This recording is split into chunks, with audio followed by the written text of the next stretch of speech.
ಶ್ರೀ ಗಣಪತಿ ಶಾರದಾ ಗುರುಭ್ಯೋ ನಮಃ. ಉತ್ತರಂ ಯತ್ ಸಮುದ್ರಸ್ಯ ಹಿಮಾದ್ರೇಶ್ಚೈವ ದಕ್ಷಿಣಂ ವರ್ಷಂ ತದ್ ಭಾರತಂ ನಾಮ ಭಾರತೀಯತ್ರ ಸಂತತಿ. ಶ್ರೋತೃಗಳಿಗೆ ಶ್ರೀ ಸ್ಕಾಂದ ಮಹಾಪುರಾಣದ 3ನೆಯ ಬ್ರಹ್ಮಖಂಡದ ಸೇತು ಮಹಾತ್ಮ್ಯದಲ್ಲಿ ಸೃಗಾಲ ವಾನರ ವಿಮೋಕ್ಷಣ ವರ್ಣನವೆಂಬ 35ನೆಯ ಅಧ್ಯಾಯಕ್ಕೆ ಸ್ವಾಗತ.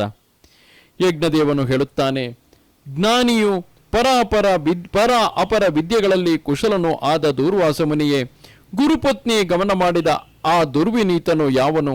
ಯಾರ ಮಗನು ಇವನು? ಧನುಷ್ಕೋಟಿಯಲ್ಲಿ ಸ್ನಾನ ಮಾಡುವುದರಿಂದ ಕೂಡಲೇ ಗುರುಸ್ತ್ರೀ ಸಂಘ ಪಾಪದಿಂದ ಹೇಗೆ ಮುಕ್ತನಾದನು? ಶ್ರದ್ಧೆಯಿಂದ ಕೇಳುತ್ತಿರುವ ನನಗೆ ಇದನ್ನು ವಿಸ್ತಾರವಾಗಿ ಹೇಳು. ದೂರ್ವಾಸನು ಹೇಳುತ್ತಾನೆ, ಪಾಂಡ್ಯ ದೇಶದಲ್ಲಿ ಹಿಂದೆ ಬಹು ವಿದ್ಯಾವಂತನಾದ ಇದ್ಮವಾಹನೆಂಬ ಬ್ರಾಹ್ಮಣನಿದ್ದನು. ಅವನಿಗೆ ರುಚಿ ಎಂಬ ಹೆಂಡತಿಯು, ದುರ್ವಿನೀತನೆಂಬ ಸುತನು ಎದ್ದನು. ಮಗನು ಬಾಲಕನಾಗಿರುವಾಗಲೇ ತಂದೆಯಾದ ಇದ್ಮವಾಹನು ಮಡಿದನು. ಮಗನಾದ ದುರ್ವಿನೀತನು ತಂದೆಗೆ ಉತ್ತರ ಕ್ರಿಯೆಗಳನ್ನು ಮಾಡಿ ಕೆಲವು ಕಾಲ ಮನೆಯಲ್ಲಿ ವಿಧವೆಯಾದ ತಾಯಿಯೊಡನೆ ವಾಸಿಸಿದನು. ತರುವಾಯ ಅಲ್ಲಿ 12 ವರ್ಷ ಮಳೆಯಿಲ್ಲದ್ದರಿಂದ ಕ್ಷಾಮ ಉಂಟಾಯಿತು. ಆದುದರಿಂದ ದುರ್ವಿನೀತನು ತಾಯಿಯೊಡನೆ ದೇಶಾಂತರಕ್ಕೆ ಹೋದನು. ಅವನು ಧಾನ್ಯ ಸಮೂಹಗಳಿಂದ ಸುಭಿಕ್ಷವಾದ ಗೋಕರ್ಣಕ್ಕೆ ಹೋಗಿ ವಿಧವೆಯಾದ ತಾಯಿಯೊಡನೆ ಅಲ್ಲಿ ಬಹಳ ಕಾಲ ವಾಸ ಮಾಡಿದನು. ಬಳಿಕ ಅನೇಕ ವರ್ಷ ಕಾಲವು ಕಳೆಯಲು ಹಿಂದಿನ ಜನ್ಮದ ದುಷ್ಕರ್ಮದ ಪರಿಣಾಮದಿಂದ ಮೂಢ ಬುದ್ಧಿಯಾದ ದುರ್ವಿನೀತನು ಕಾಮ ಪೀಡಿತನು, ವಿಷಯಾನುರಾಗದಿಂದ ವಿಕಾರಗೊಂಡ ಮನಸ್ಸುಳ್ಳವನು ಆಗಿ ಬೇಡವೆಂದು ಹೇಳುತ್ತಿರುವ ತಾಯಿಯನ್ನು ಬಲಾತ್ಕಾರದಿಂದೆಳೆದು ರಮಿಸಿದನು. ರೇತಸ್ಖಲನವಾದ ಮೇಲೆ ವ್ಯಥೆಗೊಂಡ ಆ ದುರ್ವಿನೀತನು ಮನಸ್ಸಿನಲ್ಲಿ ತಾನು ಮಾಡಿದ ಪಾಪವನ್ನು ಆಲೋಚಿಸುತ್ತಾ ಬಹು ದುಃಖದಿಂದ ಅತ್ತನು. ಮನ್ಮಥನ ಬಾಣಕ್ಕೆ ವಶನಾದ ನಾನು ಜನನಿಯ ಸಂಘವನ್ನು ಮಾಡಿದ್ದರಿಂದ ಅತ್ಯಂತ ಪಾಪವನ್ನೆಸಗಿದ ಮಹಾಪಾತಕಗಳಲ್ಲಿ ಅಗ್ರನು. ಮುನಿಗಳ ಹತ್ತಿರವಿದ್ದ ಆ ದುರ್ವಿನೀತನು ಹೀಗೆ ಚಿಂತಿಸಿ ತನ್ನ ವಿಷಯದಲ್ಲಿ ಅಸಹ್ಯ ಪಡುತ್ತಾ ಆ ಮುನಿಗಳನ್ನು ಕುರಿತು ಹೀಗೆಂದನು, ಬ್ರಾಹ್ಮಣರೇ, ಶಾಸ್ತ್ರಗಳ ಮರ್ಮವನ್ನರಿತ ನೀವು ನನ್ನಲ್ಲಿ ದಯೆ ಇಟ್ಟು ನನ್ನ ಮಾತೃಗಮನ ರೂಪವಾದ ಪಾಪಕ್ಕೆ ಪ್ರಾಯಶ್ಚಿತ್ತವನ್ನು ಹೇಳಿರಿ. ಈ ಪಾಪವು ಸಾಯುವುದರಿಂದ ಪರಿಹಾರವಾಗುವುದಾದರೆ ನಿಶ್ಚಯವಾಗಿಯೂ ನಾನು ಸಾಯುವೆನು. ಈಗ ನೀವು ನನಗೆ ಹೇಳುವ ಪ್ರಾಯಶ್ಚಿತ್ತವು ಮರಣವಾಗಲಿ ಬೇರೆ ಏನಾದರೂ ಆಗಲಿ, ಅದನ್ನು ನಾನು ಮಾಡುವೆನು. ಅವನ ಈ ಮಾತನ್ನು ಕೇಳಿ ಅಲ್ಲಿರುವ ಕೆಲವು ಮುನಿವರಿಯರು ಇವನೊಡನೆ ಮಾತನಾಡುವುದರಿಂದಲೂ ಪಾಪವು ಸಂಭವಿಸುವುದು ಎಂದರಿತು ಮೌನವನ್ನು ಹೊಂದಿದರು. ವಿಪ್ರರೇ, ಕೆಲವು ಬ್ರಾಹ್ಮಣರು, ನೀನು ದುಷ್ಟನು, ತಾಯಿಯ ಸಂಘವನ್ನು ಮಾಡಿದವನು, ಮಹಾಪಾತಕಿಯೋ ಆಗಿರವೆ, ಇಲ್ಲಿಂದ ಹೊರಡು ಎಂದರು. ಅಲ್ಲಿ ದಯಾಳುವೋ ಸರ್ವಜ್ಞನೋ ಆದ ವ್ಯಾಸಮುನಿಯು ಅವರನ್ನೆಲ್ಲ ತಡೆದು ದುರ್ವಿನೀತನನ್ನು ಕುರಿತು ಹೀಗೆಂದನು, ನೀನು ಕೂಡಲೇ ತಾಯಿಯೊಡನೆ ರಾಮಸೇತುವೆಯಲ್ಲಿರುವ ಧನುಷ್ಕೋಟಿಗೆ ಹೋಗು. ಸೂರ್ಯನು ಮಕರ ರಾಶಿಯಲ್ಲಿರುವಾಗ ಮಾಘ ಮಾಸದಲ್ಲಿ 1 ತಿಂಗಳು ಎಡಬಿಡದೆ ಜಿತೇಂದ್ರಿಯನು, ಸಿಟ್ಟಿಲ್ಲದವನು, ಪರರಿಗೆ ದ್ರೋಹ ಮಾಡದವನು ಆಗಿ ಉಪವಾಸ ಮಾಡುತ್ತಾ ತಾಯಿಯೊಡನೆ ಸ್ನಾನ ಮಾಡು. ನಿನ್ನ ಮಾತೃಸಂಗ ಮಾಡಿದ ದೋಷವು ನಿಶ್ಚಯವಾಗಿಯೂ ನಾಶವಾಗುವುದು. ಸೇತು ಸ್ನಾನದಿಂದ ನಾಶವಾಗದ ಪಾಪವೇ ಇಲ್ಲ. ವೇದ ಸ್ಮೃತಿ ಪುರಾಣಗಳಲ್ಲಿ ಪಂಚಮಹಾಪಾತಕಗಳನ್ನು ಪರಿಹರಿಸುವ ಧನುಷ್ಕೋಟಿಯನ್ನು ಬಹುವಾಗಿ ಹೊಗಳಿರುತ್ತಾರೆ. ಬ್ರಾಹ್ಮಣ, ಆದ್ದರಿಂದ ನೀನು ನನ್ನ ನುಡಿಯನ್ನು ವೇದವಾಕ್ಯದಂತೆ ಪ್ರಮಾಣವಾಗಿಟ್ಟುಕೊಂಡು ತಾಯಿಯೊಡನೆ ಧನುಷ್ಕೋಟಿಗೆ ಶೀಘ್ರವಾಗಿ ತೆರಳು. ಶ್ರೀರಾಮ ಧನುಷ್ಕೋಟಿಯಲ್ಲಿ ಸ್ನಾನ ಮಾಡಿದವನಿಗೆ ಕೋಟಿ ಮಹಾಪಾತಕಗಳು ಲೆಕ್ಕವಿಲ್ಲ. ಹೀಗೆಂದು ಮನುವಾದಿ ಸ್ಮೃತಿಗಳು ಪ್ರಾಯಶ್ಚಿತ್ತವನ್ನು ಉಸಿರಿರುವವು.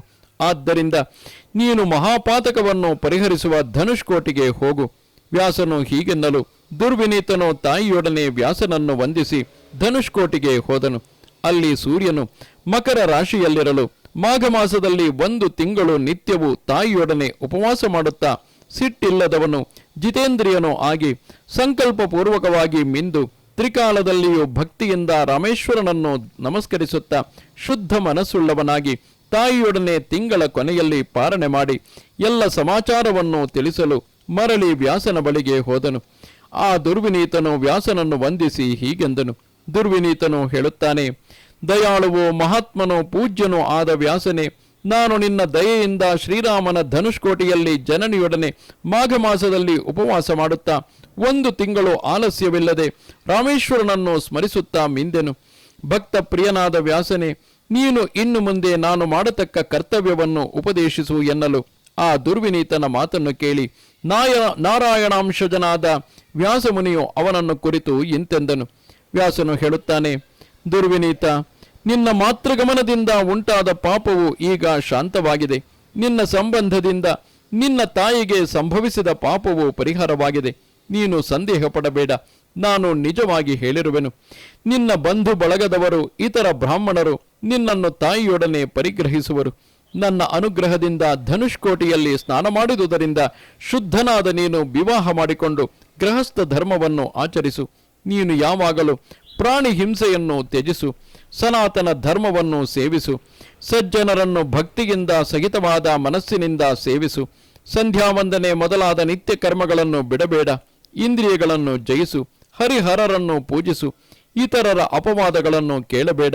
ಯಾರಲ್ಲಿಯೂ ಅಸೂಯೆ ಪಡಬೇಡ.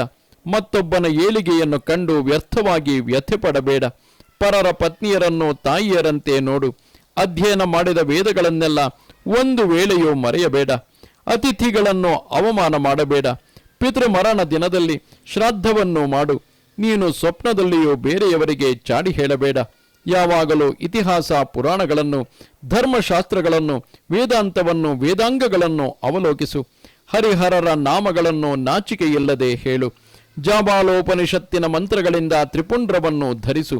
ಯಾವಾಗಲೂ ರುದ್ರಾಕ್ಷಗಳನ್ನು ಧರಿಸು. ಶೌಚ ಮತ್ತು ಆಚಾರಗಳಲ್ಲಿ ಆಸಕ್ತನಾಗು. ತುಳಸಿಯಿಂದಲೂ ಬಿಲ್ವಪತ್ರೆಯಿಂದಲೂ ಹರಿಹರರನ್ನು 1 ಹೊತ್ತು, 2 ಹೊತ್ತು ಅಥವಾ 3 ಹೊತ್ತು ಪೂಜಿಸು. ತುಳಸಿ ಇದಲ ಮಿಶ್ರವಾಗಿಯೂ ದೇವರ ಪಾದೋದಕದಿಂದ ಪ್ರೋಕ್ಷಿಸಲ್ಪಟ್ಟದ್ದಾಗಿಯೂ ಇರುವ ನೈವೇದ್ಯದ ಅನ್ನವನ್ನು ಯಾವಾಗಲೂ ನಾರಾಯಣ ಶಂಕರರ ಮುಂದೆ ಭುಂಜಿಸು. ಅನ್ನದ ಶುದ್ಧಿಗಾಗಿ ವೈಶ್ವದೇವ ಬಲಿಹರಣಗಳನ್ನು ಮಾಡು. ಮನೆಗೆ ಬಂದ ಬ್ರಹ್ಮಜ್ಞಾನಿಗಳಾದ ಯತೀಶ್ವರರು, ವೃದ್ಧರು, ಅನಾಥರು, ರೋಗಿಗಳು, ಬ್ರಹ್ಮಚಾರಿಗಳು ಇವರನ್ನು ಅನ್ನದಿಂದ ಸಂತೋಷಗೊಳಿಸು. ತಾಯಿಯನ್ನು ಸೇವಿಸು. ಔಪಾಸನದಲ್ಲಿ ನಿರತನಾಗು. ಶುದ್ಧನಾಗಿ ಓಂಕಾರ ಸಹಿತವಾದ ಪಂಚಾಕ್ಷರ ಮಹಾಮಂತ್ರವನ್ನು, ಅಷ್ಟಾಕ್ಷರ ಮಂತ್ರವನ್ನು, ಇತರ ಮಂತ್ರಗಳನ್ನು, ಮಂತ್ರದ ಅಧಿದೇವತೆಗಳನ್ನು ಧ್ಯಾನಿಸುತ್ತಾ ಜಪಿಸು. ಹೀಗೆಯೇ ಸ್ಮೃತಿ ವಿಹಿತವಾದ ಇತರ ಧರ್ಮಗಳನ್ನು ಯಾವಾಗಲೂ ಅನುಷ್ಠಾನ ಮಾಡು. ನೀನು ಹೀಗೆ ಮಾಡಿದರೆ ದೇಹಾವಸಾನದಲ್ಲಿ ನಿನಗೆ ಮೋಕ್ಷವು ಲಭಿಸುವುದು.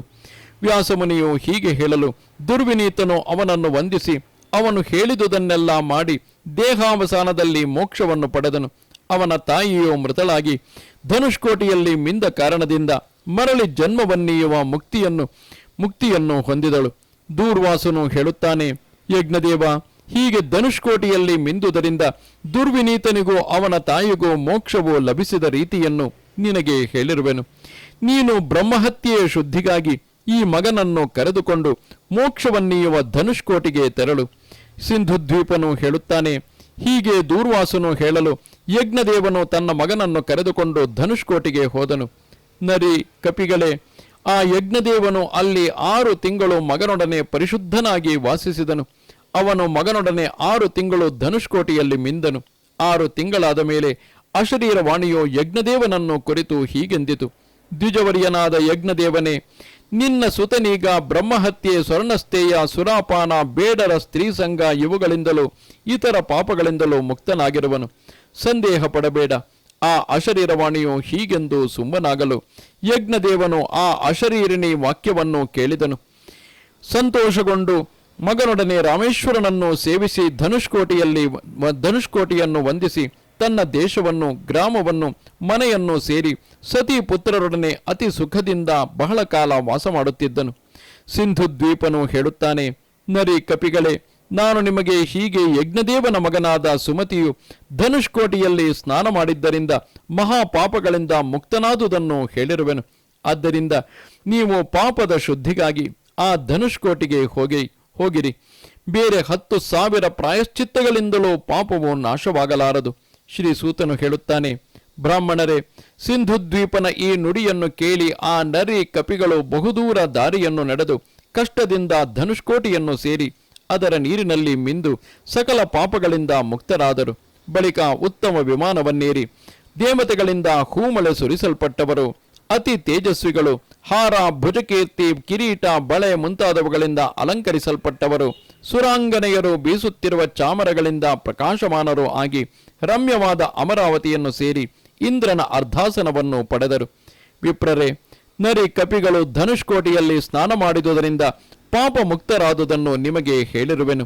ಮಾನವನು ಭಕ್ತಿಯಿಂದ ಈ ಅಧ್ಯಾಯವನ್ನು ಕೇಳಿದರೆ ಮತ್ತು ಪಠಿಸಿದರೆ ಧನುಷ್ಕೋಟಿ ಸ್ನಾನದ ಫಲವನ್ನು ಪಡೆಯುವನು. ಯೋಗಿಗಳಿಗೂ ದುರ್ಲಭವಾದ ಮೋಕ್ಷವನ್ನು ಹೊಂದುವನು.